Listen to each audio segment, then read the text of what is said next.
follow in your path, Lord,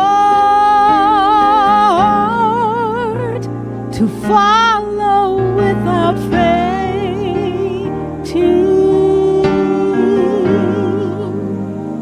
bowing at your throne, Lord, and never looking back.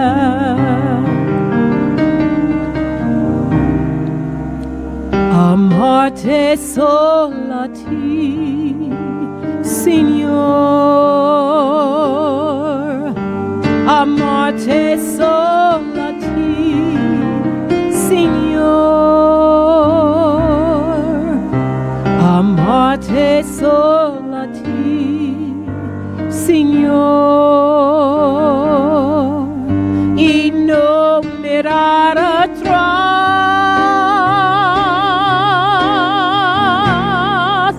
seguir tu camino, Señor. Seguir sin desmayar, Señor. Postrado ante tu altar, Señor, y no mirar atrás.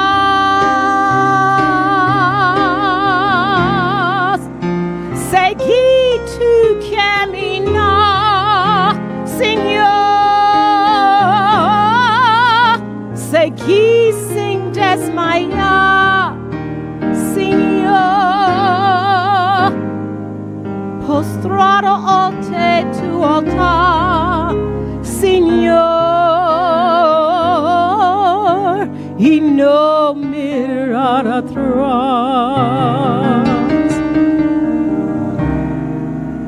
I love only you, Lord. I love only you, Lord. I love only you, Lord. My heart wants only you.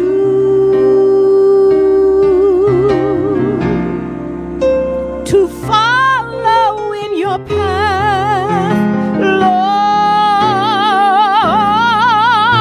To follow without fainting,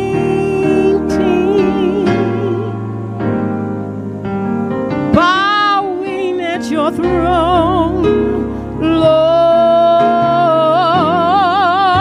and never looking back.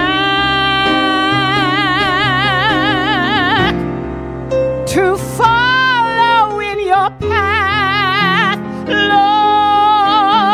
Lord, to follow without fainting,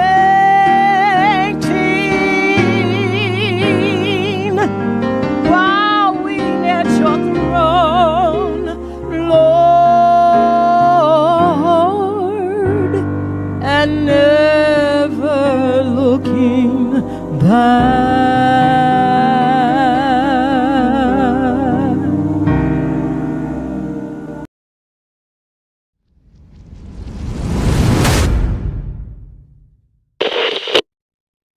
Good morning once again, my brothers and sisters. Welcome to another Living Hope Today study. And today I just want to take a step back before we launch into Nehemiah chapter 2.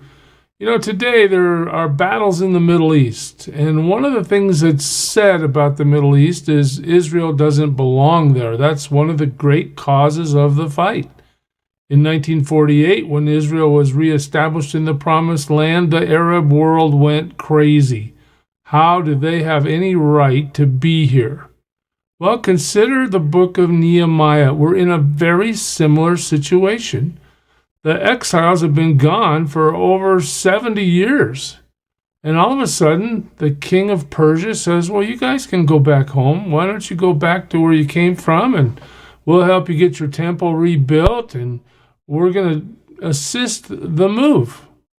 And then guess what? The locals that have been there for the last 70 years without the exiles say, what are you doing here? Who gives you the right to come in here and start building things and moving things around and claiming that this is your land? The same kind of conflict that happens even in modern time happened back in the days of Nehemiah. In other words, this has been an area of contention for literally millennia. And until the Lord returns, I guess it's going to stay that way. But as we see today, God knows how to move the hand and the mind of the king to accomplish his purpose, even if the king isn't very aware of what's happening and the spiritual significance of what he's ordering. Let me show you what I mean. Today, when you get to Nehemiah chapter 2 and you get to verse 1, we're going to find a guy named Nehemiah talking to the king. Look at this. In the month of Nisan, that's in the spring, March or April, in the 20th year of King Artaxerxes, remember he's the son of Xerxes. Xerxes is the king that ordered Esther to be his queen. So Esther is Xerxes' stepmom, I guess you'd call it. Okay, so here we have the month and the timing in terms of Artaxerxes' reign. When wine was brought for him, I took the wine and gave it to the king. You recall at the end of chapter 1, we were told that Nehemiah is the cupbearer, meaning that his job is to drink the wine to make sure nobody's trying to poison the king. In the ancient world, oftentimes this cemented a relationship between the king and the cupbearer, because obviously the cupbearer is taking a risk every time the king wants a glass of wine. Listen to what Nehemiah says at the end of verse 1. I had not been sad in his presence before. All right, so normal day, Nehemiah is a happy guy. So the king asked me, hey, why does your face look so sad when you are not ill? This can be nothing but sadness of heart. And then look at the footnote at the bottom of verse 2. I was very much afraid. Why would you be afraid if you saw the king noticed you were sad? You know, these kings had all authority and all power. There was no vote. There was no second opinion. If the king said his decree, everybody bowed to it or faced death. Apparently, Nehemiah is concerned that his sadness is noticeable enough to bring the king to a place where the king might act against him. As the story moves forward, but I said to the king, may the king live forever. Why should my face not look sad when the city where my fathers are buried lies in ruins, and its gates have been destroyed by fire? Okay, king, you're right, I am sad, and my depression comes from what's happened in Jerusalem. The king said to me, well, what is it you want? And then I prayed to the God of heaven. I love verse 4. Nehemiah in the text does not automatically answer the king. First, he goes to God and asks for favor. And I answered the king, if it pleases the king, and if your servant has found favor in his sight, let him send me to the city in Judah, where my fathers are buried, so that I can rebuild it. Now, Ezra is already on that journey, but Nehemiah now, as the cupbearer to Artaxerxes, feels the need to go himself. This time, instead of rebuilding the temple, he's going to rebuild the wall and reestablish Jerusalem as a fortified city. Then the king, with the queen sitting beside him, asked me, how long will your journey take, and when will you get back? It pleased the king to send me, so I set a time. I also said to him, if it pleases the king, may I have letters to the governors of Trans-Euphrates, so that they will provide me safe conduct until I arrive in Judah. What's that about? Well, this is a terribly long journey, and it's a very, very dangerous journey. There are bandits and basically bad guys all along the way. But if you can show a letter that says, I'm here under the order of King Artaxerxes, and if you mess around with me, you're going to have to answer to him. That was a good means of protection. All right? So Nehemiah asked for the letter, and then he asked for a second letter. May I have a letter to Asaph, keeper of the king's forest? Timber was really valuable in those days, as it is now too. So he will give me timber to make beams for the gates of the citadel by the temple, and for the city wall, and for the residence I will occupy. And because the gracious hand of my God was upon me, the king granted my request. Notice how the text ties the king's actions to the fact that Nehemiah prayed, and God is moving the hand of the king, King Artaxerxes, whether the king understands it or not. But as Nehemiah prays, and then the king responds favorably, Nehemiah recognizes that the blessing is from God. So I went to the governors of Trans-Euphrates, and I gave them the king's letters. The king had also sent army officers and cavalry with me. There's another indication of just how dangerous this journey is. The king sent the army, at least some of the warriors with him. Okay, verse 10.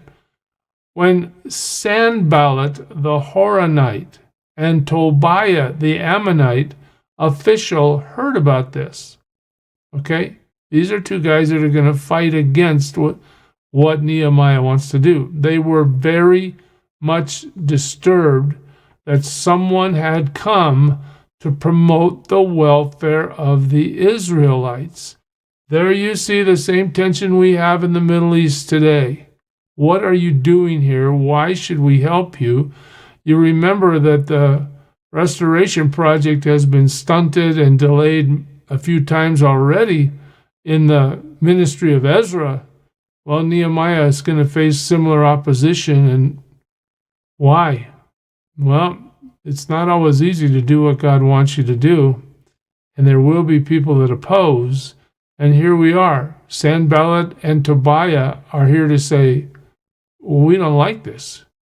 I went to Jerusalem, and after staying there 3 days, I set out during the night with a few men. So now Nehemiah, although he's been opposed, and Sanballat and Tobiah don't want this, he's going on the midnight reconnaissance journey to scope out what's going on. He says, I set out during the night with a few men. I had not told anyone what my God had put in my heart to do for Jerusalem. There were no mounts, that means horses, with me except the one I was riding on.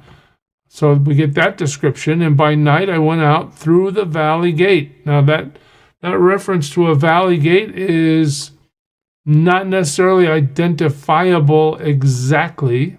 Again, these walls and gates are assumed by scholarship, but not provable. Okay, the Jackal Well and the Dung Gate, some think that was a gate where the city's open sewer line ran out. But he says where he's going, examining the walls of Jerusalem, which had been broken down, and its gates, which had been destroyed by fire. Then I moved on toward the fountain gate and the king's pool, but there was not enough room for my mount to get through, so I went up the valley by night, examining the wall. Finally, I turned back and re-entered through the valley gate. So that's the midnight recon mission that Nehemiah is on. He's gone through the area to just assess the damage.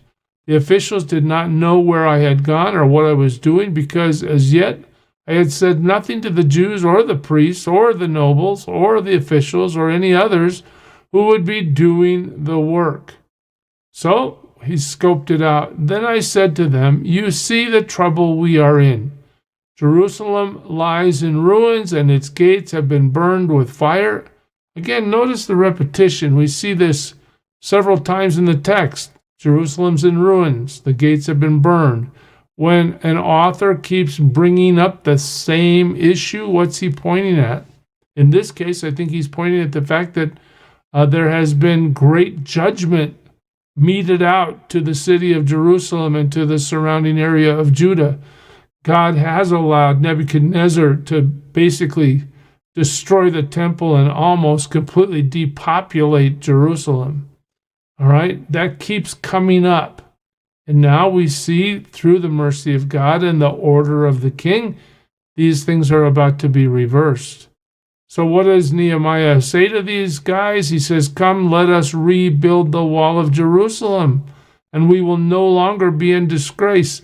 As we said last time, just understand that in an empire, when you destroy a culture or you take over a city, one of the most prominent things you do is you destroy the wall. Why? That means they can't have a fortification that can stop you from doing whatever you want in that city. So for Nehemiah to say, look, we're rebuilding this wall, and for him to say it with the approval of the king, Artaxerxes, really one who could easily become an opponent instead of a helper, right? This could be a threat to normal Persian government. Why would we let this foreign people rebuild their city and put their wall back up? Our predecessors knocked that wall down for a reason. We don't need to deal with them. They might become an enemy again. Well, God is moving. He is moving. There's an undercurrent in these history books that shows us that the Lord is moving the pieces on the board, whether the players understand it or not. And we see that happening right here in Nehemiah 2. We're going to rebuild the wall. I also told them about the gracious hand of my God upon me and what the king had said to me, and they replied, "Let us start rebuilding." So they began this good work. Again, what's the opposition doing? They're sitting by watching these guys walk into town and decide that they're going to adjust the circumstances and the structures in the city. When Sanballat the Horonite, Tobiah the Ammonite official, and Geshem the Arab heard about it, they mocked and ridiculed us.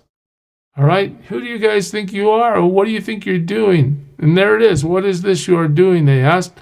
Are you rebelling against the king?